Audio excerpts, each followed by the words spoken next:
Seattle's streets grew deadly silent as ice began falling from the sky. Not snow, hail. The kind that shattered windshields and sent people scrambling for cover. But 10-year-old Dahlia Brooks stood frozen on the corner of Jackson Street, her colorful hair beads clicking together as she looked up at the darkening sky with wonder instead of fear. She shouldn't have been outside.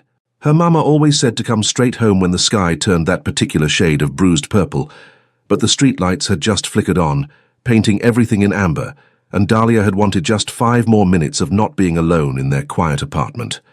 The first chunk of ice hit the pavement 3 feet away, exploding like a gunshot. Then another. Then a dozen more. Nature's violence accelerating into a lethal downpour. Dahlia's breath caught. She tried to run, but her worn sneakers slipped on the suddenly slick concrete. That's when she saw him. A tall man in an expensive suit, white shirt open at the throat despite the cold, a fierce tiger tattooed across his neck. Their eyes met for a split second, his dark and dangerous, hers wide with the particular terror of a child who suddenly understood she might die. He moved like lightning, and everything changed. Kang Min-soo had built an empire on reading danger before it struck. 20 years in Seattle's underground had sharpened his instincts to a razor's edge. He could sense a rival's betrayal from 3 blocks away, could smell a federal surveillance operation in the shift of shadows, but he'd never expected his gut to scream at him over a child. He'd been leaving his legitimate business front, a high-end Korean restaurant on Jackson, when the sky had opened up with biblical fury. His driver had already pulled the Mercedes around. Min-soo had 1 foot toward the door when he spotted her. Small. Alone. Directly in the path of hailstones, the size of golf balls now pounding the street with enough force to crack skulls. He didn't think. Thinking was for business. This was pure instinct, the same reflex that had kept him alive through gang wars and federal investigations. Min-soo sprinted into the storm, his $700 shoes finding purchase on ice that would have sent anyone else sprawling. The girl had turned to run but slipped. Time seemed to slow as Min-soo watched a chunk of ice the size of his fist arc directly toward her head. He reached her in 3 strides, yanking her against his chest and pivoting to shield her with his back. The impact hit his shoulder blade like a hammer. Then another struck his ribs. Pain exploded through his torso, but he gritted his teeth and stayed standing, 1 arm locked around the trembling child, the other raised to deflect what he could. His driver appeared with an umbrella, useless against this onslaught, but better than nothing. Together they made it to the car. Min-soo practically threw himself into the back seat, the girl still clutched against him, both of them gasping. For several seconds, neither moved. The hail hammered the Mercedes like automatic gunfire. Min-soo became aware of the tiny heartbeat racing against his chest, rapid as a trapped bird. Slowly, carefully, he loosened his grip. The girl pulled back, those enormous eyes, deep brown and startlingly intelligent, locked onto his face. She was shaking but not crying. Min-soo had seen grown men weep after less. "You're bleeding," she said, her voice small but steady. She pointed at his temple where a smaller stone had clipped him. Min-soo touched his forehead, fingers coming away red. He'd barely felt it. "I'm fine." The girl's gaze dropped to his neck, to the tiger tattoo that had earned him his street name. Horangi. Tiger. Her small body went rigid. "Mom warned me about you," she whispered. The words hit harder than the hail. Min-soo's jaw tightened. Of course, everyone in the Central District knew who he was, what he was. This child's mother had probably used him as a cautionary tale. Stay away from Jackson Street. Stay away from the Korean gangsters. Stay away from the man with the tiger on his throat. He should have felt nothing. He'd been called worse things by better people. But something in those eyes, fear mixed with confusion, because the monster who was supposed to hurt her had just taken hail to the spine to keep her safe, cut through defenses he didn't know he still had. "Your mother's smart," he said quietly. "You should listen to her." He reached for the door handle to let her out. The storm was easing, but the girl moved faster. Before Min-soo could process what was happening, small arms wrapped around his torso and a face pressed against his chest, right over his heart. She was hugging him. Min-soo froze. His arms hung uselessly at his sides. The last person who'd embraced him with genuine affection had been his grandmother, dead 15 years. Every touch since had carried calculation, seduction, intimidation, transaction, This was none of those things. "Thank you," the girl mumbled into his shirt, which was now soaked with melted ice and probably some of his blood. "You saved me." Something cracked in Minsu's chest, a fissure in the armor he'd welded into place over decades. His hands moved of their own accord, one settling awkwardly on the child's back, the other hovering near her head with its colorful beads. He'd ordered executions with less hesitation. "What's your name?" The question escaped before he could stop it. "Dahlia." She pulled back just enough to look up at him. "Dahlia Brooks, what's yours?" A dozen lies queued up. Minsu had more aliases than he had dress shirts, but looking into those trusting eyes, he found himself giving the truth. Kang Minsu. Recognition didn't flicker across her face. She was too young to read Korean newspapers, too sheltered from the streets despite living on them. To her, he wasn't the head of the largest Korean crime syndicate on the West Coast. He was just the man who'd pulled her from the storm. "Can you take me home?" Dahlia asked. "I live in the apartments near Garfield High School, the blue ones." Minsu knew the building, Section 8 housing, half the units in disrepair, the other half worse. He'd grown up in a place like that before clawing his way to penthouse views and offshore accounts. The thought of this child, this girl who'd hugged him like he was someone worth trusting, returning to that cold, lonely place made his jaw clench. "Of course," he heard himself say. The drive took 4 minutes. It would reshape the rest of his life. The blue apartments looked worse up close. Graffiti tagged the entrance, and 2 of the security lights were shot out. Minsu's trained gaze catalogued exits, blind spots, vulnerabilities, old habits. The building would be a nightmare to defend if anyone wanted access, which meant Dahlia, small, trusting Dahlia, was completely exposed. "It's apartment 3C, she said, already unbuckling her seatbelt. The hail had stopped, leaving behind a crystalline layer of ice that made everything gleam under the streetlights. "Thank you again, Mr. Kang." Mr. Kang, no one called him that. It was always boss, or harangi, or sir with an edge of fear. Never mister, never with that particular note of childish formality. "I'll walk you up." It wasn't a question. His driver, Jay, who'd been with him for a decade, caught his eye in the rearview mirror. Minsu could read the concern there. They had a meeting in 20 minutes with suppliers who'd flown in from Vancouver. This detour had already made them late. Minsu didn't care. Inside, the building smelled of old cooking oil and desperation. The elevator was broken, so they took the stairs. Dahlia chattered as they climbed, her earlier fear dissolving into a stream of consciousness about school, her friends, how she'd wanted to see if the ice would make patterns when it hit the ground. Minsu listened, a strange tightness forming in his throat. When had he last had a conversation that wasn't coded with threats or negotiations? Apartment 3C's door was thin enough to kick through. Minsu's fingers twitched toward the lockpick set he always carried, the professional assessment automatic. 2 deadbolts, both cheap. A child could bypass them with a library card. Dahlia produced a key from under her shirt, strung on a shoelace around her neck. She unlocked the door and pushed it open to reveal a small apartment, kept meticulously clean despite its age. Second-hand furniture arranged with care, textbooks stacked neatly on a coffee table, photos on the wall, Dahlia with a woman who shared her eyes, both of them laughing. But the place was freezing and empty. "Mom works nights," Dahlia said, reading his expression with unsettling accuracy. "She's a nurse at Harborview. She'll be home around 7 in the morning." The girl glanced at a clock on the microwave. "That's 9 more hours." 9 hours. This child had 9 hours alone in a building with broken security, in a neighborhood where Minsu's own people ran protection rackets because the cops barely bothered to patrol. His hands curled into fists. "Do you do this every night?" The question came out harsher than intended. Dahlia shrugged, suddenly defensive. "I'm not a baby. I know how to lock the door and not answer for strangers. Mum says I'm real mature for my age." Mature? Christ, she was 10. She should have been worried about homework and cartoons, not survival protocols. Minsu's phone buzzed. Jay, no doubt wondering if he'd been kidnapped. The Vancouver suppliers were notoriously punctual and dangerously prideful. Missing this meeting could cost them their primary pipeline, hundreds of thousands in revenue, possibly a small war if they took offense. He looked at Dahlia, already moving to turn on the space heater in the corner, because apparently the building's heating system was as functional as its security. "Have you eaten?"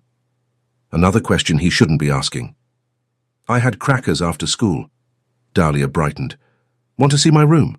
I have a poster of Serena Williams. Mum says I could be just like her if I work hard. Crackers. One meal of crackers. And she was smiling about posters. Min-soo's jaw worked. He thought about the meal he'd just left at his restaurant, $200 worth of premium Korean barbecue that he'd barely touched.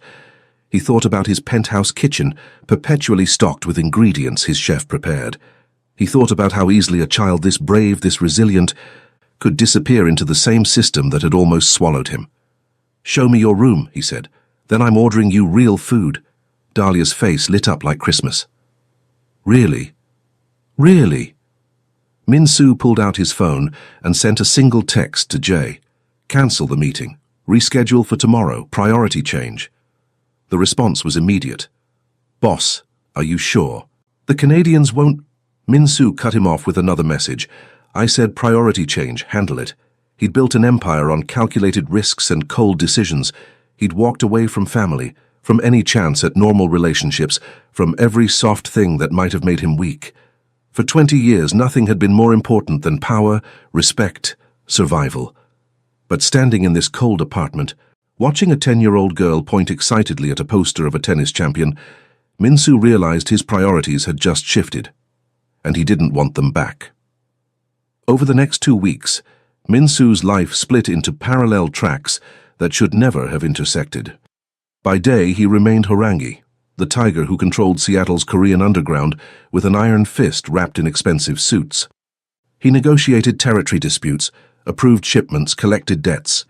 He attended his legitimate business's board meetings, smiled for the society photographers at charity galas, and maintained the perfect facade of a successful immigrant businessman. By night, he became something he didn't have a name for yet. It started with food. That first night, he'd ordered from his restaurant proper Korean comfort food that arrived in his private car, delivered by his chef who'd asked no questions when Min-soo explained it was for a friend's daughter. Dahlia had attacked the bulgogi and japchae with the enthusiasm of someone who'd survived on crackers too long. The next night, he'd found himself driving back to the Blue Apartments, this time with leftovers from a business dinner. And the night after that, and the one after that. Dahlia never asked him to come, never demanded anything. She simply accepted his presence with the same easy trust she'd shown in his car, filling the silence with stories about school and dreams of becoming a lawyer someday, like in the TV shows. But I'd defend people who can't afford the fancy ones. Min-soo found himself listening, actually listening, not just cataloging information for leverage. He learned that Dahlia's father had died when she was 3, car accident, drunk driver. That her mother worked 70-hour weeks trying to keep them housed and fed. That Dahlia was top of her class despite everything. Fueled by a determination to make her mama proud, he learned that she was terrified of thunderstorms, but loved the rain. That she wanted a dog more than anything, but their building didn't allow pets. That her favorite color was purple, because it's like blue and red had a baby and the baby is royalty. Things Min-soo had no use for. Information that earned him nothing. And yet he hoarded every detail like treasure. His crew noticed the changes. Jay, loyal to a fault, said nothing when Min-soo started leaving meetings early. But Young-ho, his second-in-command, had questions. You're distracted, Young-ho said during a supply inventory check at the warehouse. The men are talking. Min-soo didn't look up from the ledger. Let them talk. They're saying you've gone soft, that you missed the Vancouver meeting for a woman. Young-ho's voice dropped. If there's a security concern, we need to know. A woman. Min-soo almost laughed. If only it were that simple. There's no security concern. Then what? Young-ho pressed. Boss, you've been different. The old you would have put a bullet in someone for suggesting we reschedule the Canadians. Now you're... Careful. The word came out quiet. Dangerous. Min-soo finally met Young-ho's gaze, and his lieutenant had the good sense to step back. I'm still the same person who built this organization from nothing. Still the same person who'll bury anyone who threatens it. Don't confuse growth with weakness. But driving to the Blue Apartments that night, Min-soo wondered if Young-ho had a point. Not about weakness. Min-soo could still kill without hesitation if necessary. But something fundamental had shifted. The empire he'd built suddenly felt hollow, compared to the warmth of Dahlia's smile when he knocked on her door. Tonight, She greeted him with barely contained excitement. "Guess what? Mom has Saturday off. She said she'll make her special pancakes for breakfast." Dahlia paused, suddenly shy. "Would you... if you're not busy, would you want to meet her?" Minsu's chest constricted. Meet the mother. The woman who'd warned her daughter about men like him. The nurse who'd probably recognize his face from news reports about alleged organized crime figures. Meeting her would force this thing, whatever this was, into the light. Make it real. Make it something he couldn't quietly walk away from when reality inevitably intruded. He should have said no. Should have started extracting himself now before anyone got hurt. Before Dahlia's trust became a weapon someone could use against him. Before he forgot who and what he was. "I'd like that," he heard himself say. "What time?" Dahlia's face transformed. She launched herself forward, arms wrapping around his waist, in a hug that had become their ritual greeting. Minsu's hands settled on her shoulders with less awkwardness than the first time. Progress, he supposed. 9 o'clock, she said into his chest. "And Mr. Kang, thank you. For everything. For coming back. For coming back." As if there'd been any question. As if Minsu had any choice anymore. He'd spent 2 decades building walls around himself, brick by bloody brick. Turned himself into something hard enough to survive in a world that crushed soft things.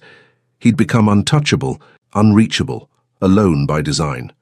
And a 10-year-old girl with beaded hair and a gap-toothed smile had demolished every defense in 14 days. Saturday morning arrived with crystalline clarity.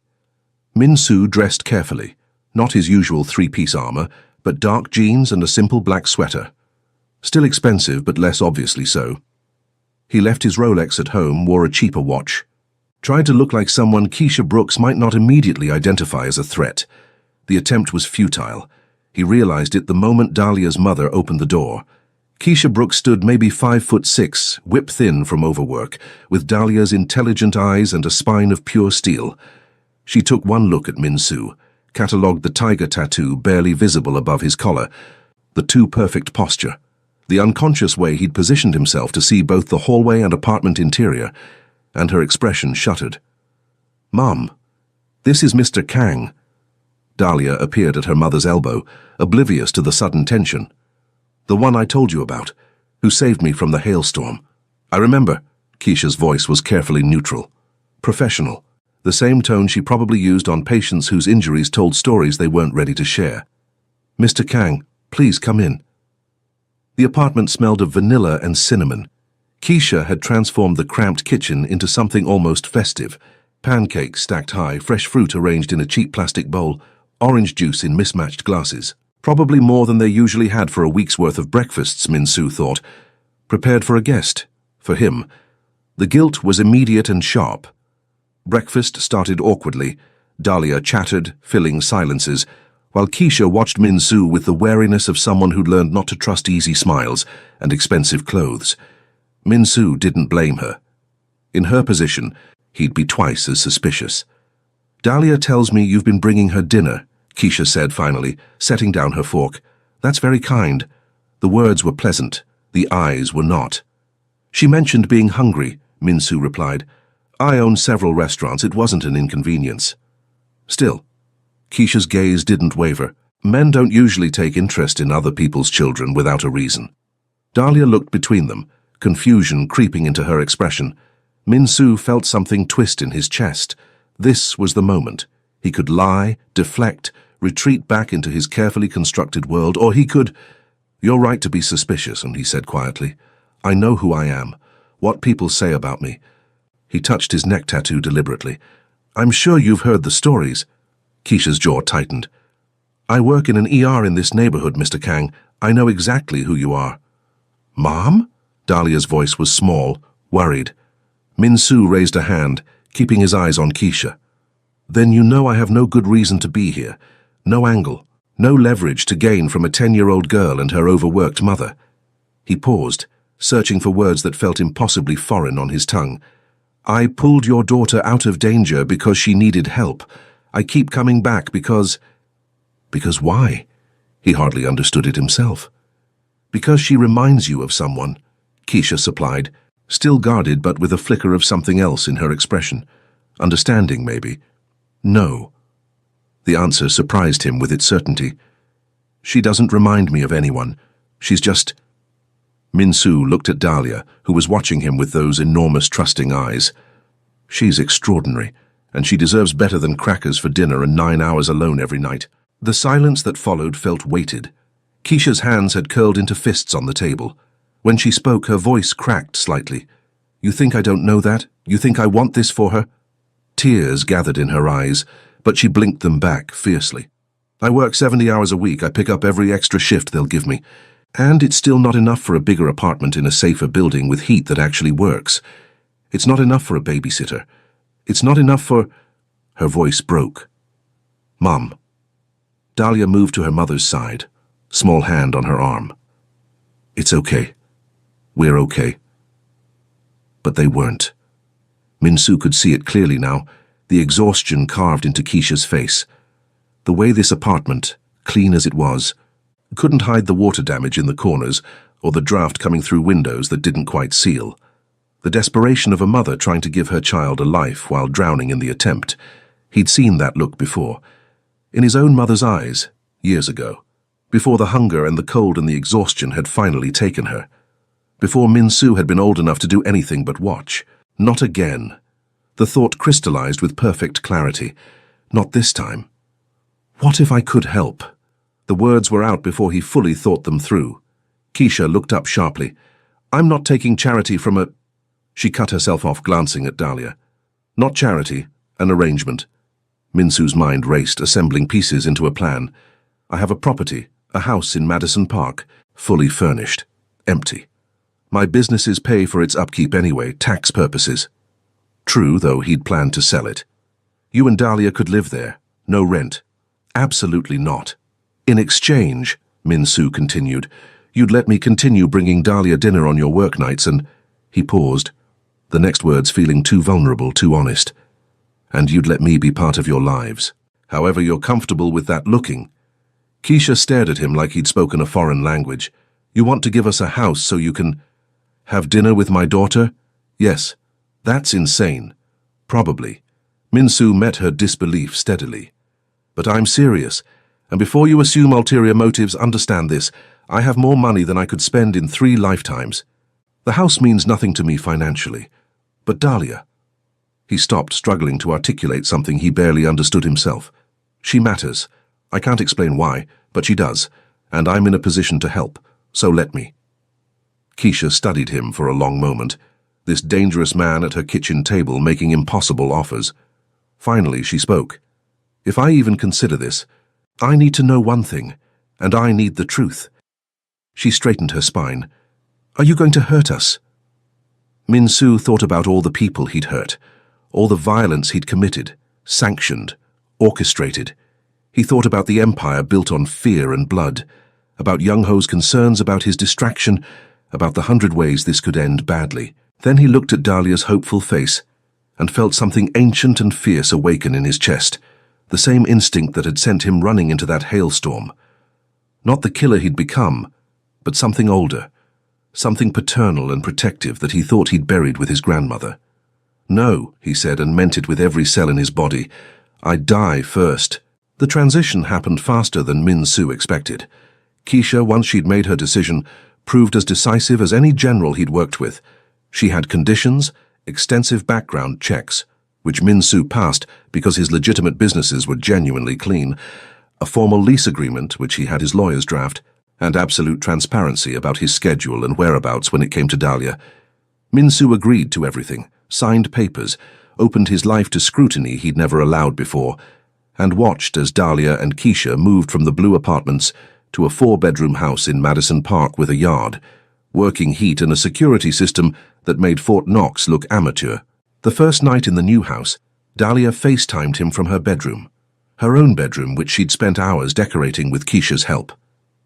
Mr. Kang, look. She spun the phone around, showing off purple walls, new furniture, and a bookshelf already filling with books. Mom says I can get a dog, a real dog. Min-soo, sitting in his penthouse alone with a glass of whiskey, felt his throat tighten. What kind of dog? We're going to the shelter next week. Mum says I can pick. Dahlia's excitement was infectious. Will you come with us, please? I want you to meet whoever I choose. Of course. The words came easily now. Text me when and I'll be there. After they hung up, Min-soo sat in the dark for a long time, staring at Seattle's glittering skyline. Young-ho had been right about one thing. He was different. The man who'd built this empire would never have made himself vulnerable like this, would never have tied his safety to two people who could be used against him. And Min-soo didn't care. Let his enemies come, he'd destroy anyone who threatened them. The weeks that followed established a new rhythm. Min-soo had dinner at the Madison Park house 3 nights a week, scheduled around Keisha's shifts and his business obligations. He taught Dahlia to make bibimbap, correcting her technique with the same patience he'd never shown his subordinates. He helped with homework, discovering she was frighteningly smart and asking questions he sometimes had to research to answer. And slowly, carefully, he built a relationship with Keisha too. Not romantic, that wasn't what either of them needed, but something equally important: trust, mutual respect, the understanding of two people who'd both survived by being hard, now learning to be soft. One evening, after Dahlia had gone to bed, Keisha poured them both coffee and sat across from Min-soo at the kitchen table. I need to ask you something, she said, and I need honesty. Min-soo nodded.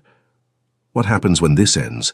When you get bored, or your life gets complicated, or Dahlia stops being the novelty she is now? Keisha's voice was steady, but he could hear the fear beneath. She loves you. You're the closest thing to a father she's ever had. So I need to know, are you in this for real? Or are we going to have to rebuild her when you leave? The question deserved careful consideration. Min-soo thought about the life he'd built, the calculated risks, the exit strategies he maintained for every operation, how he'd never committed to anything he couldn't walk away from. Then he thought about Dahlia, showing him her report card with pride, about teaching her to defend herself because the world was dangerous and she needed to be ready, about the way she'd started calling him something that sounded suspiciously close to Dad when she was excited. I met with my lawyer last week, he said quietly. Had him draw up paperwork, guardian designation in case anything happens to you, financial trust for Dahlia's education and future, emergency contact authorizations. He met Keisha's shocked gaze steadily. I'm not going anywhere. Ever. If you'll have me. Keisha's eyes filled with tears. She didn't bother hiding them this time. She asked me yesterday if it was okay to love you, if that made her disloyal to her real dad. A sob broke through. I told her her heart was big enough for everyone. That love doesn't run out. It doesn't, Min-soo agreed, his own voice rough. And for what it's worth, I'd be honored to stand beside her father's memory, not replace him, just be here, however she needs me to be. They talked until late that night, building the framework of an unconventional family. Min-soo explained his world honestly, the dangers, the precautions, why certain people couldn't know about them. Keisha shared her own fears, her dreams for Dahlia, her cautious hope that maybe this strange arrangement could work. 6 months later, Min-soo stood in Dahlia's new room, still purple but larger now, in the even bigger house he'd bought for them in Queen Anne because Keisha had mentioned wanting a garden, and watched her sleep. A rescue mutt named Thunder, chosen because he's protective like you. Mr. Kang sprawled across the foot of her bed. The tiger tattoo on his neck felt different now, not a symbol of violence, but of protection, the fierce guardian who'd do anything, absolutely anything, to keep this child safe. His phone buzzed. Young-ho, with the numbers from their latest venture. Min-soo responded quickly, then silenced the phone. Business could wait. It would always be there. But Dahlia had a science fair project tomorrow, and he'd promised to help her rehearse her presentation one more time in the morning. He'd built an empire, commanded an organization, survived 2 decades in a world that killed soft things, but nothing had ever mattered more than this. Min-soo turned off the light and headed downstairs, where Keisha was grading papers at the kitchen table. She looked up as he entered, smiled that tired but genuine smile, and gestured to the coffee pot. 1 cup won't kill you, she said, though fair warning, Dahlia wants to practice her speech at 6 a.m. sharp. I'll be here, Min-soo replied. And he would be. Tomorrow, and the day after, And every day these two extraordinary people would have him. A killer who'd learned to love. A tiger who'd finally found what was worth protecting. The courtroom was smaller than Min-Soo expected. Warmer. Judge Martinez, a stern woman in her 60s who'd reviewed every page of his background check with the thoroughness of an FBI investigation, sat behind the bench with an expression that gave away nothing. Beside him, Dahlia squeezed his hand. 13 now, tall and confident. With her mother's spine and something of his own fierce determination, Keisha sat on his other side, holding legal documents that would change everything. Mr. Kang, Judge Martinez said, this is a highly unusual situation. You understand that adoption creates a permanent legal relationship. It's not something done lightly. I understand, Your Honor. Min-Soo's voice was steady. He'd faced down federal agents, rival bosses, situations where one wrong word meant death, but nothing had ever felt as important as this moment. And you, Miss Brooks? The judge turned to Dahlia. Do you understand what this means? That Mr. Kang would become your legal father? Dahlia didn't hesitate. He already is, Your Honor. We're just making it official. Judge Martinez's stern expression cracked slightly. She glanced at the file one more time. 3 years of documentation, testimonials from teachers and counselors, proof of Min-Soo's transformation from the man he'd been to the father he'd become. Then she looked at the three of them, this unconventional family forged in a hailstorm. Very well. She signed the document. Congratulations, Mr. Kang. You're a father. Dahlia launched herself into his arms, and Min-Soo caught her with the practiced ease of years. Keisha hugged them both, tears streaming down her face. Happy tears, for once. Outside the courthouse, Thunder waited in the car with Min-Soo's driver, Jay, who'd become Uncle Jay somewhere along the way. The dog barked enthusiastically as they approached, tail wagging hard enough to shake the entire vehicle. Dad, Dahlia said, trying out the word officially for the first time. Can we get ice cream to celebrate? Dad, the title he'd never expected to earn, never thought he deserved, but hearing it from her lips felt like redemption. Of course, Min-Soo replied. Anything you want. And as they drove through Seattle's streets, his streets, where he was still the tiger, still dangerous when he needed to be, Min-Soo felt complete in a way no amount of power or wealth had ever achieved.